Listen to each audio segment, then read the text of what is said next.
Hello students. Dear students, आज हम लोग जिस टॉपिक को देखने जा रहे हैं उसका नाम है some important facts about tangents to the ellipse. Ellipse पर टेंजेंट्स के बारे में हम स्टडी करने जा रहे हैं। आप जानते हैं कि टेंजेंट्स का हिंदी स्पर्श रेखा होता है। Any straight line which touches any curve is called the tangent. Tangent जो होता है, कोई भी स्ट्रेट लाइन कर्व को यदि टच करके पास हो रहा है तो उसको हम लोग टेंजेंट बोलते हैं। वो इंटरसेक्ट नहीं करेगा, ठीक है। इंटरसेक्ट का मतलब प्रतिच्छेद उसको नहीं करेगा, ठीक है ना।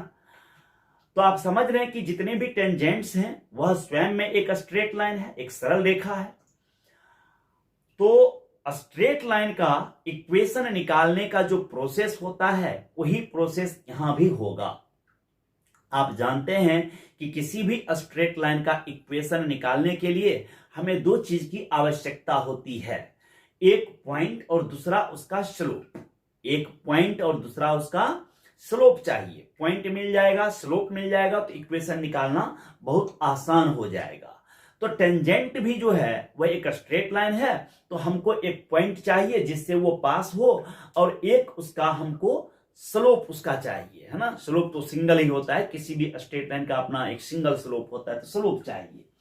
तो आइए हम लोग जानते हैं कि कैसे इक्वेशन ऑफ टेंजेंट्स निकलता है और इक्वेशन ऑफ टेंजेंट्स निकलने के बाद उसके क्या क्या प्रॉपर्टीज होंगे या कितने तरह के वो फॉर्म होंगे, उन सब चीजों का हम यहां स्टडी करेंगे, ठीक है।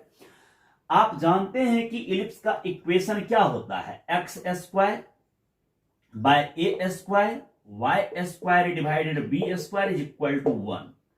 ये इलिप्स का जो है इक्वेशन हो गया, x square divided A square plus Y square divided b square is equal to 1, है ना। X square upon a square plus Y square upon b square is equal to 1। ये इलिप्स का equation हो गया, the equation of ellipse, ये हमको मिल गया।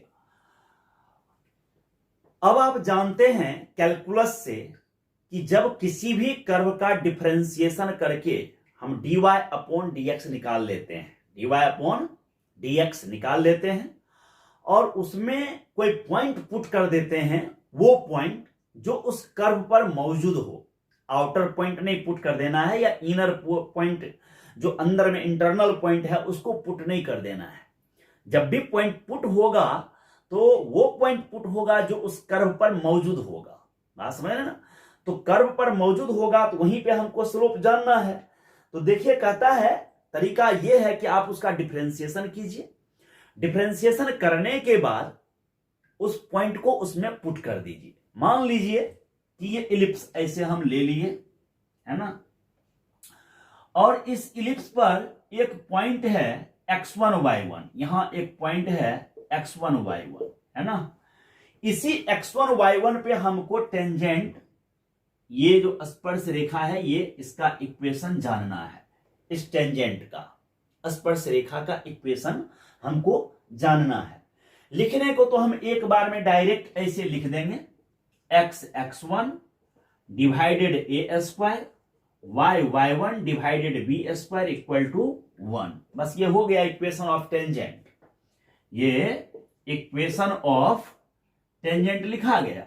लिखना कोई टफ काम नहीं है, आप बड़ी आसानी से इसके इक्वेशंस को लिख सकते हैं। इक्वेशन ऑफ टेंजेंट, यहां जो एक्स स्क्वायर है इसको आप ऐसे x into x divided A square, y into y divided b square equal to 1, और इसमें से एक x को 1 और एक y को 1 बना दिए। देखिए वो वाला इक्वेशन आ गया।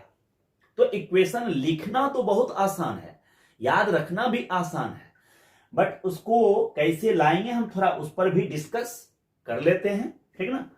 तो आइए उसके लिए आपको हम बताएं कि इसका डिफरेंशिएशन करना है। तो जब इसका डिफरेंशिएशन करेंगे तो क्या लिखाएगा, 2x बाय ए स्क्वायर, 2x बाय ए स्क्वायर फिर 2y डिवाइडेड बी स्क्वायर है dy अपॉन dx, और इक्वल टू 0 हो जाएगा क्योंकि 1 का डिफरेंशिएशन 0। जब आप dy अपॉन dx निकालिएगा तो देखिए ये पहले उधर जाएगा, ये जो है प्लस 2x बाय ए स्क्वायर ये जो है ये उधर जाएगा, और तब ये बी स्क्वायर ऊपर, तो ये लिखाएगा minus B square X divided ए square Y, minus B square X divided ए स्क्वायर वाई, ये dy अपॉन dx निकल गया। इसलिए dy upon dx eight x1 y1, तो x की जगह पर x1 कोऑर्डिनेट पुट हो जाएगा और y की जगह y1 कोऑर्डिनेट पुट हो जाएगा, तो पुट कर देंगे तो यहां लिखाएगा minus B square x1 divided ए स्क्वायर y1। अब जो डिफरेंशिएशन करने के बाद जब पॉइंट पुट होता है तो वह स्लोप ऑफ टेंजेंट देता है m टेंजेंट। ये m टेंजेंट कितना है, तो equal to minus B square x 1 divided A square y1, ये है। ये आपको स्लोप निकल गया। जब स्लोप आपको मिल गया तब आप फॉर्मूला लगाइएगा, है ना, ये स्ट्रेट लाइन है, ये स्ट्रेट लाइन है। तो स्ट्रेट लाइन का इक्वेशन निकालने के लिए y minus y1 divided x minus x1 equal to m के जगह यह स्लोप जाके वहां पुट करेंगे, और जब हम सॉल्व करेंगे तो सॉल्व करके हम यहां पहुंच जाएंगे x x1 by A square plus y y1 by B square. ये सॉल्व करके हम आसानी से यहां पहुंच सकते हैं, और इक्वल टू 1 ये प्रूव हो जाएगा पूरी तरह से। आप जानते हैं कि कोई भी स्ट्रेट लाइन अगर हमको दे दिया A X plus B Y plus C equal to 0, तो इसका स्लोप आप कैसे निकालते हैं, m equal to minus A by B. इसका जो स्लोप होगा m इक्वल टू कितना होगा, minus A by B, minus A upon B. It means x का जो कोएफिशिएंट है वो ऊपर लिखाया, y का कोएफिशिएंट नीचे लिखाया। अगर हम वहां से भी ये जो आपको दिया हुआ स्ट्रेट लाइन है इससे आप डायरेक्ट फॉर्मूला लगा दीजिए स्लोप का, तो आपको ये स्लोप निकल जाएगा minus B square x1 divided ए स्क्वायर y1, सीधे निकल जाएगा। माइनस ए बाय बी लगाइए तो, है ना, ये स्लोप मिल जाएगा। तो आप यहां सीख गए बड़ी आसानी से कि इक्वेशन ऑफ टेंजेंट क्या होगा, उस पॉइंट पे स्लोप ऑफ टेंजेंट क्या होगा। तो किसी भी इलिप्स पर अगर हमको पॉइंट दे दे तो वहां पर हम बड़ी आसानी से स्लोप ऑफ टेंजेंट निकाल सकते हैं, और उसके बाद इक्वेशन ऑफ टेंजेंट भी निकाल सकते हैं। अब हम आगे आते हैं, इसको अब हम सीधे नोट के तौर पर अब लिख लेते हैं, ठीक ना, और उसके बाद इसको धीरे धीरे और हम आगे बढ़ाते हैं, ठीक ना। आइए यहां पर आप क्या पढ़े उसको हम एक लाइन में लिख देते हैं। फर्स्ट नोट के तौर पर, नोट 1 आपका हो गया, the equation of tangent, the equation of tangent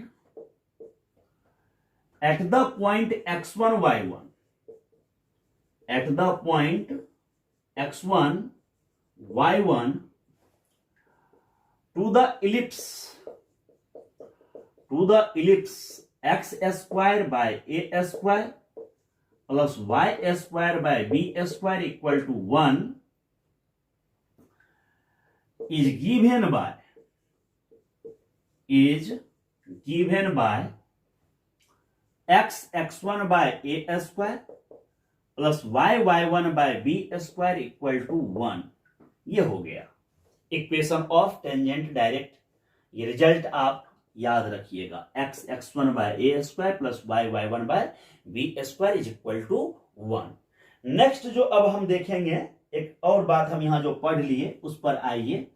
note 2 हमारे लिए क्या था, नोट 2 यहां था the slope of tangent, the slope of tangent at the point x1 y1 to the ellipse to the ellipse X square by A square plus Y square by B square equal to 1 is given by m equal to, अभी पढ़े हैं, minus B square Y x1 B square x1 divided ए square y1, m बराबर minus B square x1 divided ए square y1। ये आपको निकल गया उस point पर स्लोप किसका, तो टेंजेंट का, slope of the tangent. Note 3 पे आइए, नोट 3 आपको पता है कि किसी भी इलिप्स का, ये जो इलिप्स है x square by A square plus Y square by B square equal to 1, तो प्रत्येक इलिप्स का अपना एक पैरामेट्रिक फॉर्म होगा। इसका पैरामेट्रिक फॉर्म आपको बताए हुए हैं कि x equal to a cos theta, y equal to b sign theta होता है। इसका मतलब यह हुआ कि इस पर किसी भी पॉइंट का coordinate A cos theta comma B sign theta ले सकते हैं, जिसको हम लोग थीटा से डिनोट करते हैं। ये आपको हम पिछले वीडियो में बताए हैं। तो उस पर आधारित अगर हम नोट लिखें पैरामेट्रिक फॉर्म, तो लिखेंगे ऐसे, the equation of tangent at the point theta eccentric angle है। थीटा क्या है, एसेंट्रिक एंगल। अगर उस थीटा के बगल में हम ये लिख दें तो कोई आपत्ति नहीं होना चाहिए, A cos theta comma B sign theta, वही थीटा, सेम बात यही है, A cos theta B sign theta to the ellipse X square by A square plus Y square by B square equal to 1 is given by, है ना। देखिए कैसे निकलेगा, जो पहले इक्वेशन दिया हुआ है उसी इक्वेशन में हमको क्या करना है कि x1 के जगह पर a cos थीटा लिख देना है और y1 के जगह b sin थीटा। तो आइए रखिए यहां x1 की जगह a cos थीटा, एक a कैंसिल हो जाएगा और तब क्या लिखाएगा, सीधे x बाय a cos theta plus y by b sin theta is equal to 1। ये आपको मिल गया क्या,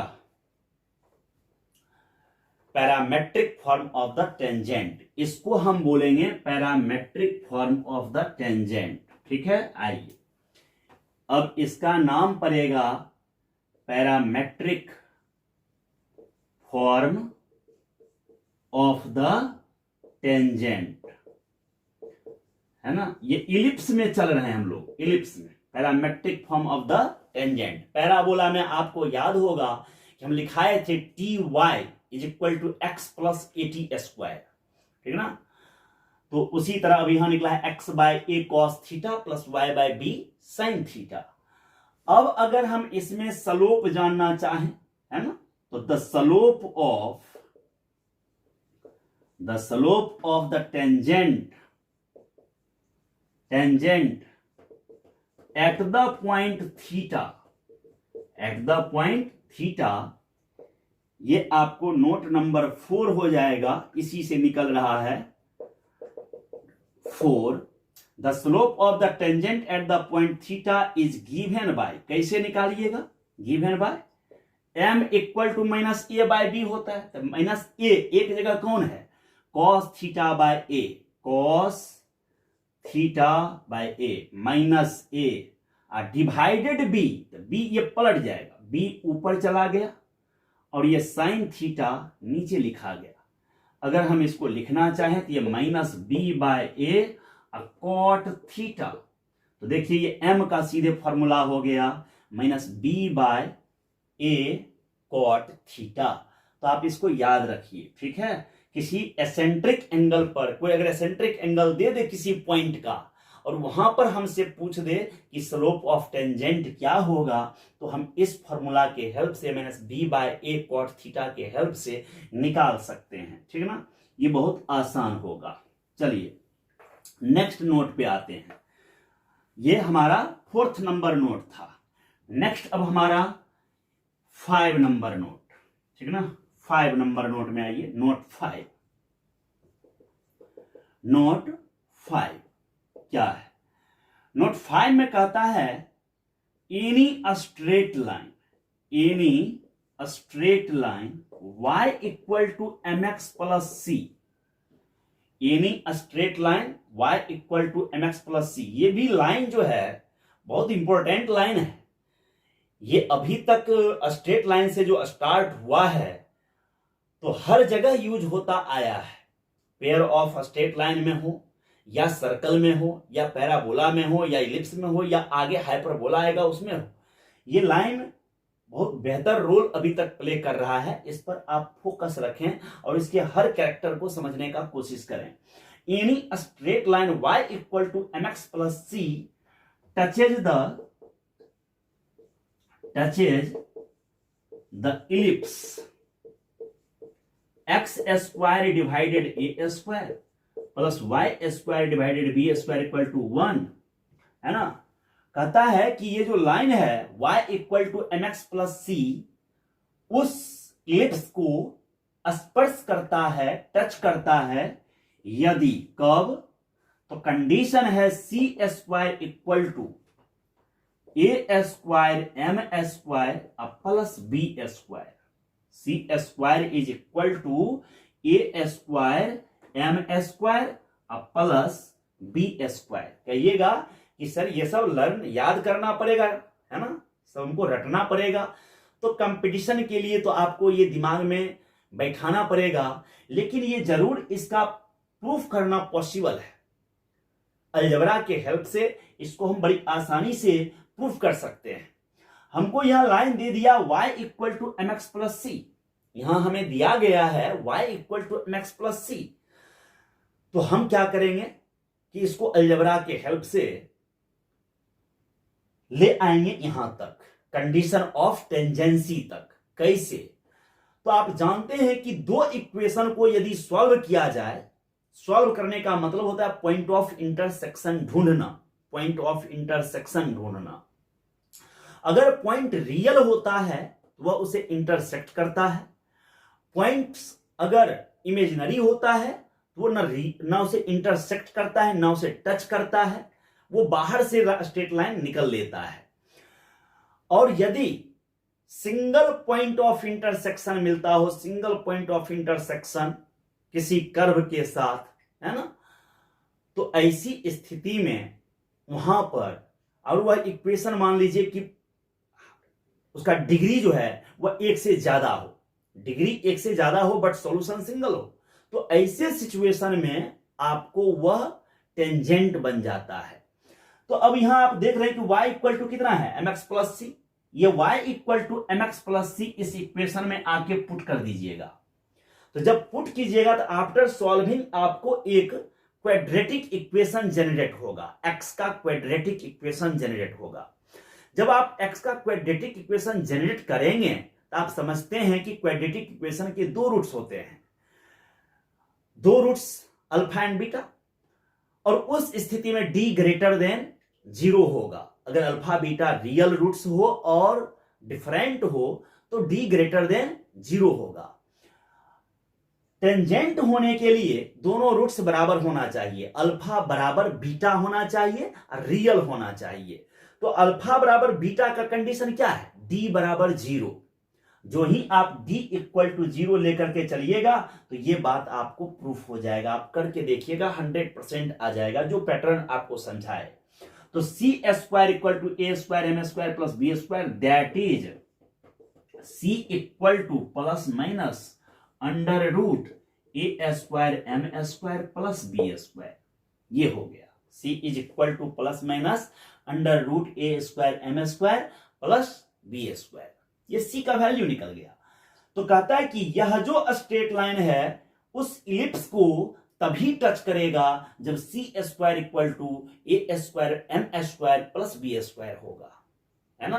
तो अब नेक्स्ट नोट 6 यहां से क्या लिखा जा सकता है, सो देखिए यही सी का वैल्यू इसमें पुट कर देंगे, तो लिखेंगे if the slope of tangent is given, दिया गया हो, then equation of tangents to the ellipse x square by a square plus y square by b square equal to 1 is given by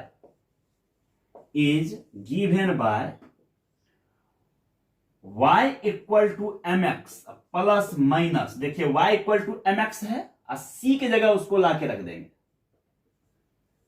A square M square plus B square. इसका मतलब single slope से दो tangent खींचे जाएंगे और दोनों ही tangent parallel होंगे। Single slope अगर गिवन हो किसी इलिप्स पर, किसी सर्कल पर, तो ऐसी स्थिति में आपको दो टेंजेंट खींचा जाएगा और दोनों ही टेंजेंट पैरेलल होगा, ये याद रखिएगा, ठीक है। अब आइए नोट नंबर 7 पे, नोट नंबर 7, ठीक ना। इसी कंडीशन का बेनिफिट उठा करके नोट नंबर 7 प्रूफ किया जा सकता है क्या, सो देखिए, any straight line lx plus my plus n equal to 0 touches the ellipse x square divided a square plus y square divided b square equal to 1 if क्या condition है, तो a square l square plus b square m square is equal to n square. ये condition होता है कि कोई भी straight line lx plus my plus n equal to 0 जो है वह इस इलिप्स को X square by A square plus Y square by B square equal to 1 को टच तभी करेगा जब A square L square plus B square M square is equal to कितना हो जाएगा, एन स्क्वायर। ये कंडीशन इसके हेल्प से निकलेगा। अभी अभी जो सी स्क्वायर बराबर पढ़े थे A square M square plus B square, उससे निकलेगा। यहां इसको पहले इक्वेशन को अरेंज कर देंगे ठीक से। L x plus m y plus n तो दिया हुआ है, यहां पर हम आराम से स्लोप निकाल लेंगे जो m का काम करेगा और फिर कांस्टेंट टर्म यहां हमारा n काम कर जाएगा। और इस तरह से n नहीं मैं उसको निकालिएगा इधर आप, तो आपको माइनस n बाय m आ जाएगा, c minus n by m। तो निकाल करके उसको पुट कीजिएगा तो हो जाएगा, ठीक है। पहले उसको कन्वर्ट कर दीजिएगा y equal to mx plus c में। ये 7 नंबर आपका हो गया। नेक्स्ट आपका नोट जो है 8 नंबर को देखिए, 8 नंबर नोट 8 कहता है if a straight line y equal to mx plus c touches the ellipse x square by A square plus y square by B square equal to 1 then the coordinate of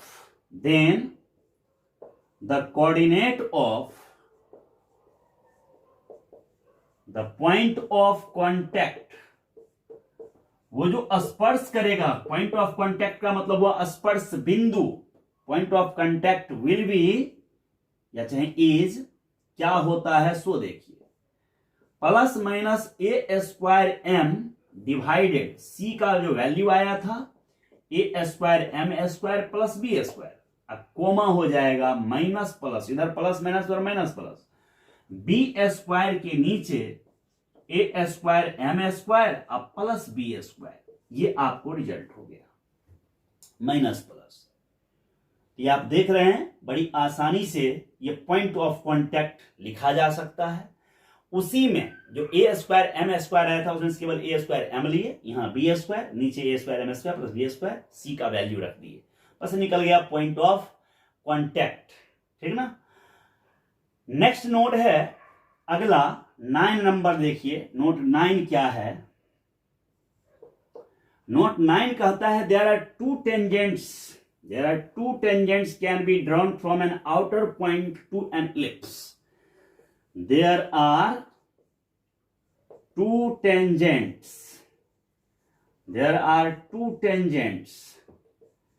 can be drawn, खींचा जा सकता है। कहां से? Can be drawn from an outer point, एक बाहरी बिंदु से, outer point to any ellipse, किसी भी इलिप्स पर बाहरी बिंदु से दो स्पर्श रेखाएं खींची जा सकती हैं।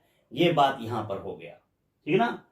किसी भी बाहरी बिंदु से कितने स्पर्श रेखाएं? दो स्पर्श रेखाएं खींची जा सकती है, और उस दोनों स्पर्श रेखा को कंबाइंड तौर पर हम पेयर ऑफ टेंजेंट्स कहेंगे। Pair of tangents. मान लीजिए कि ये हमारा कोई इलिप्स इस तरह से है ना, कोई इलिप्स इस तरह से है, और बाहरी हमको यहां एक बिंदु x1 y1 दे दिया। एक टेंजेंट मानिए ये चला गया और दूसरा टेंजेंट हमारा ये आ गया।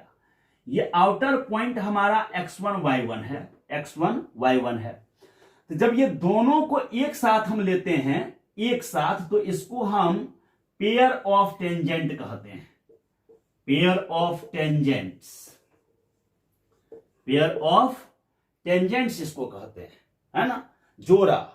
और तब इसका पेयर ऑफ टेंजेंट्स का अगर हम फॉर्मूला लिखते हैं तो वो होता है SS1 बराबर T²। SS1 is equal to T²। अब SS1 इक्वल टू T² अगर है तो इसमें S क्या है? तो S कहता है x² by a² plus y² by b² minus 1। ये हमारा S का काम करेगा, तो S की जगह पर सीधे इसको रख देंगे। S1 का मतलब हो गया कि जहां जहां x है वहां वहां अब x1 आ गया, y की जगह पर y1 आ गया माइनस 1, ये S1 हो गया। और t का मतलब होता है टेंजेंट का इक्वेशन। क्या था हमारा? x1 bye a² plus y1 bye b² minus 1। ये पूरा को t बोलेंगे। इसका मतलब ये हुआ कि इसको जब यहां पुट करेंगे तो this into this equal to इसका होल स्क्वायर लिख देंगे, तो हमको पेयर ऑफ टेंजेंट का इक्वेशन आ गया। अब ये जो आप देख रहे हैं ये दोनों पॉइंट ऑफ कॉन्टैक्ट्स है ना, पॉइंट्स ऑफ कॉन्टैक्ट जो देख रहे हैं, पॉइंट्स ऑफ कॉन्टैक्ट, इसको मिलाने वाला लाइन ये जो जा रहा है इसको कॉर्ड ऑफ कॉन्टैक्ट कहा जाता है। इसको हम कॉर्ड ऑफ कॉन्टैक्ट कहते हैं। कॉर्ड ऑफ कॉन्टैक्ट हर जगह प्रत्येक कोनिक सेक्शन के लिए कॉर्ड ऑफ कॉन्टैक्ट इसी तरीके से होता है।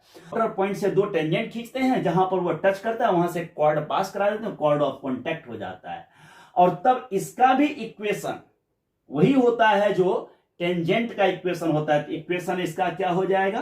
तो x1 bye a² plus y1 bye b² बराबर 1 चाहे माइनस 1, जो भी लिखना है लिखिए। ये हो गया कॉर्ड ऑफ कॉन्टैक्ट का इक्वेशन, ठीक है ना। तो कहिएगा कि टेंजेंट का भी यही इक्वेशन था और कॉर्ड ऑफ कॉन्टैक्ट का भी यही इक्वेशन है। आगे आपको पोलर का भी यही इक्वेशन रहेगा। हर जगह पर जब तीन जगह पर आप सेम इक्वेशन देख रहे हैं, लेकिन तीनों के केस में पॉइंट का जो पोजीशन होता है उसमें फर्क होता है। टेंजेंट के केस में पॉइंट कोनिक सेक्शन पर होता है, कॉर्ड ऑफ कॉन्टैक्ट केस में पॉइंट उस साइड है, और पोलर के केस में कहां होगा उस पर भी हम डिस्कस करेंगे जब हमारा अगला टॉपिक अगर आएगा पोलर ऑफ कोनिक सेक्शन, तब वहां पर हम बताएंगे, ठीक है ना, कि क्या जो है सो पॉइंट का पोजीशन होता है, उस पर हम डिस्कस करेंगे। तो ये आप देख लिए, इस टॉपिक में 9 नंबर में हम कई बात को समेट दिए, ठीक है ना, इसको आप याद रखिएगा। अगला देखिए, और अगर किसी भी इलिप्स के पॉइंट पर हमको जानना है कि कितने टेंजेंट होंगे, तो ऊपर सिंगल टेंजेंट होगा, और अगर इन साइड में पॉइंट दे दिया तो एक भी रियल टेंजेंट नहीं होगा। अगर टेंजेंट कहेंगे भी तो इमेजिनरी टेंजेंट कहेंगे, रियल टेंजेंट्स इन साइड पॉइंट से नहीं होगा, ठीक है ना, ये ध्यान रखना है, ठीक है। तो अब ये आप अभी तक 9 आप देख चुके हैं। 10वां नंबर नोट समझ लीजिए। 10वां नंबर नोट क्या है टेंजेंट से? कहता है the product of the product of perpendiculars, the product of perpendiculars from foci, ठीक है, from foci to any tangent is equal to the square of the length of semi minor axis, ठीक से इसको समझिए क्या है। मान लीजिए कि ये आपका इलिप्स है और इसका एक फोकस AE0 होता है, माइनस AE0 ले लिए, और ये आपको AE0 है। मान लीजिए कि कोई ये टेंजेंट यहां से जा रहा है, अब एक परपेंडिकुलर हम यहां से S डैश से इस पर खींच दिए, Q दे दिए, यहां एक हम यहां से खींच दिए परपेंडिकुलर, ये 90 डिग्री, या इसका नाम अगर S है तो ये इसे समझिए। अब यहां पर इस दोनों का प्रोडक्ट, इसका इक्वेशन समझ लीजिए, ये है x² by a² plus y² by b² equal to 1, ये है। तो इसका कहना है कि PS इंटू QS डैश बराबर b² होगा, ये इसका कहना है, ठीक है। PS इंटू QS डैश बराबर कितना, b²। इसका मतलब हुआ कि किसी भी इलिप्स के फोकाई से, उसके दोनों ही फोकस से जो परपेंडिकुलर खींचा जाएगा किसी भी टेंजेंट्स पर, वो दोनों ही परपेंडिकुलर के लेंथ का प्रोडक्ट जो होगा, जो गुना होगा, वह b² के बराबर होगा। ये सब आपको क्वेश्चन बनाने में बहुत हेल्प करेगा। मेथड से बनाइएगा तो लंबा हो जाएगा। अगर आपको ये सब रिजल्ट याद रहता है तो आप तुरंत से सीधे आंसर लिख सकते हैं। तो ये याद रखिएगा आप। ये 10 हो गया, थोड़ा इसको हम शुभ कर देते हैं। 10 के बाद अब हम अगला आपको 11 नंबर बताते हैं। 11 नंबर भी देख लीजिए क्या है। 11 नंबर, ठीक है। 11 नंबर में है, कहता है the locus of the point of intersection of tangents